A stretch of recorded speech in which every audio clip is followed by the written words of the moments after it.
हम बकवास पर आपको खुश आमदीद।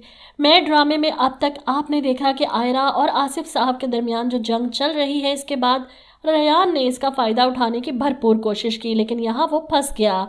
इसे लगा था कि आयरा इसकी बात मान जाएगी, क्योंकि इसके ख्याल में इस किस्म की फैमिली और क्लास से आने वाली लड़कियां पैसों के लिए कुछ भी करने को तैयार होती हैं, और यही ओवर कॉन्फिडेंस इसे ले डूबा।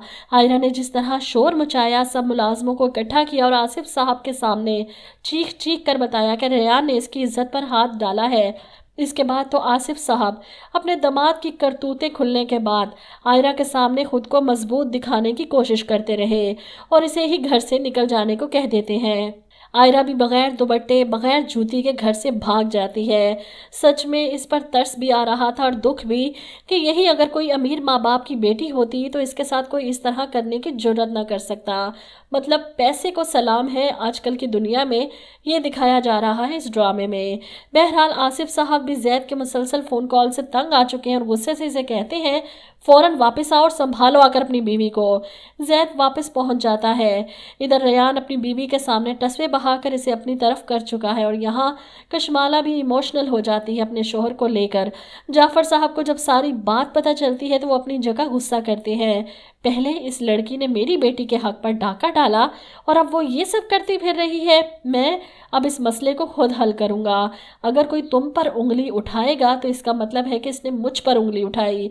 यहाँ रेयान डर जाएगा कि अगर इसके वालिद को आसिफ अंकल ने सब बता दिया तो ये बुरा फंस जाएगा, इसीलिए इन्हें रोक देगा कि कशमाला खुद अपने भाई से और बाप से बात कर लेगी। और यूं कशमाला पहुंच जाती है अपने बाप के पास, जहां पर जैद भी वापस आ चुका है और जैद के आने की खबर सुनकर आयरा भी सब बताने इसके पास पहुंच चुकी है। इससे पहले कि इसके वालिद और रेयान और कशमाला मिलकर जैद के कान भरे, वो जैद को सब बताने की कोशिश करती है कि इसकी गैर मौजूदगी में आसिफ अंकल ने इसके साथ क्या क्या किया और रेयान ने इसकी इज्जत पर हाथ डाला। अब ये सारी हकीकत सुनकर जैद का तो गुस्से से बुरा हाल है। यहाँ पर आसिफ साहब बिग बॉस बनकर खड़े हैं।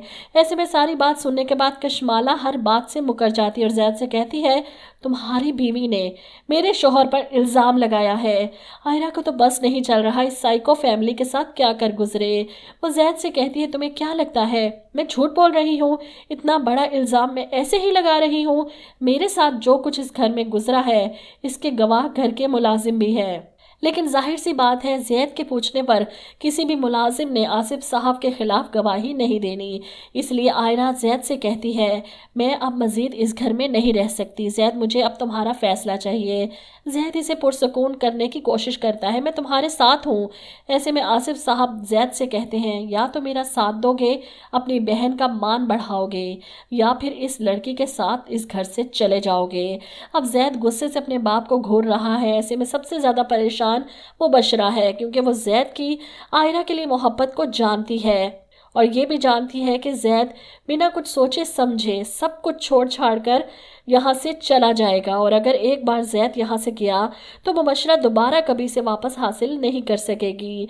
इसका इस घर में रहने का तो कोई जवाज ही नहीं होगा जब जैद नहीं होगा अपने शोहर को रोकने के लिए और अपने घर को बचाने के लिए। यहाँ मुबशरा आयरा का साथ देगी, इससे हमदर्दी दिखाएगी और जैद को यकीन दिलाएगी कि वो इस सब की तह तक ज़रूर पहुँचेगी, क्योंकि अपने भाई से इसे कोई लगाव नहीं। इसकी खसलत को वो अच्छे से जानती है, लेकिन जैद हाथ से चला गया तो वो दूसरी बार ये सब बर्दाश्त नहीं कर पाएगी। इसलिए पहुंच जाती है रेयान से बात करने।